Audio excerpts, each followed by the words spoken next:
Well, now to a fascinating and significant story the media have all but ignored. South Africa is a diverse country, but the South African government would like to make it much less diverse. An embattled minority of farmers, mostly Afrikaans-speaking, is being targeted in a wave of barbaric and horrifying murders. But instead of protecting them, the government just passed a law allowing it to seize their farms without any compensation based purely on their ethnicity and distribute those farms to more favored groups. Thousands have already migrated out of the country, but they've struggled to attract any sympathy abroad for some reason. Ernst Roots is deputy CEO of AfriForum. It's a South Africa civil rights group. He was just in the United States to meet with a number of government officials. He also took a moment to talk to us. Here's part of what he said. Ernst Roots joins us now. Mr. Roots, thanks for coming on. Thank you very much. So you describe in this book a disorganized but in some sense intentional campaign to crush a racial minority within your country, and the government seems on board with it. Is that an overstatement? Well, what the book is about is it's about government complicity in the scourge of farm attacks and farm murders that we've seen in South Africa. So we know in the last 2 decades there's been, according to government statistics, which we believe, we have reason to say that it's maybe downplayed a little, there's been about 2 farm attacks every day and 2 farm murders every week in South Africa. And in the book, I highlight actually 10 different reasons why we believe the South African government is complicit. And it stretches from reasons including the fact that as these attacks have worsened, for example, in 2007, there was a 25% increase in these attacks. And then the South African government responded saying, we're not going to release any more statistics about this. Then also, which is very concerning, is the hate speech in South Africa. So we have, that's the title of the book as well, Kill the Boer, which is a very popular song, which is still being sung in South Africa. It was sung just the other day. So it's sung at political rallies, and of course Boer referring to a particular cultural group in South Africa. Right. We have songs like Shoot the Boer, which is a different song.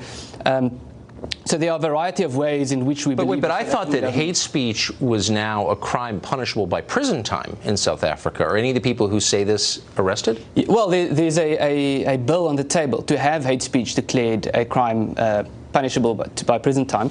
But if you look at the motivation around this, it's very clear that I think those in government who are pushing this don't regard this as hate speech. As a matter of fact, they've been arguing that it's not hate speech in court. So they would argue that they have a right to sing about killing farmers, and then they would say it's an expression of freedom of speech. So now the government has announced that it plans to pursue a policy of taking land away from people on the basis of their skin color. Do you think they'll do that?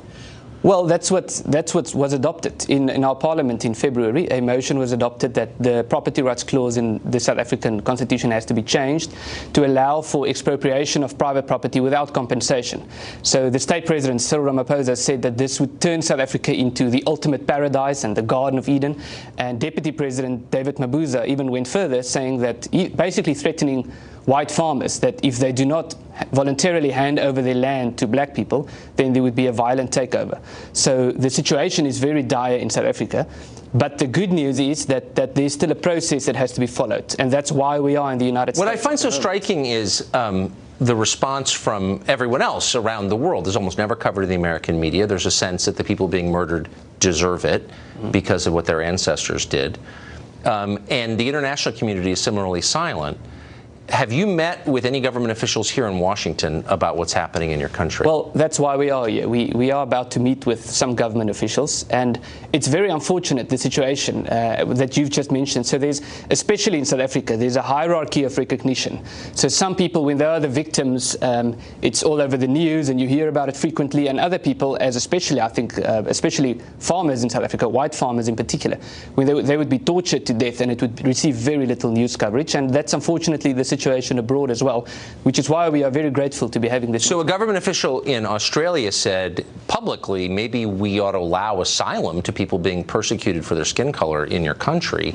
And he was basically laughed at and then attacked by your government for saying that. Yes, he was attacked, and they then said that he shouldn't say that because AfriForum was providing them with false information, while the information that we are quoting is government statistics.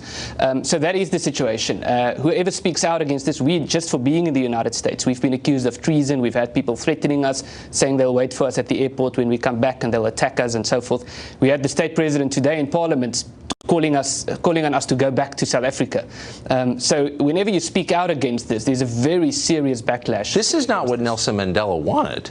No, it's the exact opposite than what he wanted. He publicly spoke about a free country in which people were not judged by the color of their skin, and he even wanted farm attacks to be a priority crime. He said that when he was president, and when his presidency was over, they deprioritized it. So you just watched something like this happen in a neighboring country, Zimbabwe, which went from being one of the richest in Africa to the poorest in the world because of farm attacks and because of the theft of private property. Is the ANC, the ruling party in South Africa, aware of that lesson? Yeah. Well, they are, but you know that saying, real communism has never been tried. That's what they keep saying. So it failed in Zimbabwe, it failed in Cuba, it failed in Venezuela, it failed in Russia, it failed in China, in all of those countries. And they're basically saying that we're going to try the same thing, but this time it's going to work. So last question. It's considered basically immoral in the United States to talk to you or to hear stories like this for reasons that nobody ever bothers really to explain, but it's just understood.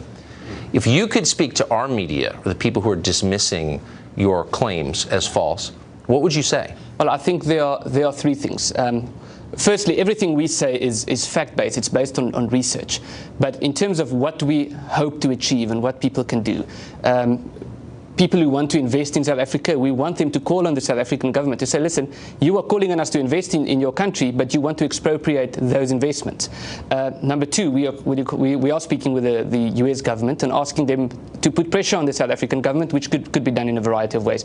And number three, members of the public and members of the media, the best thing that you can do to help us is to talk about this, to talk about it on public platforms, and in that way to continue to put pressure on the South African government not to continue with this policy. Just to tell the truth, I agree. Mr. Thank you.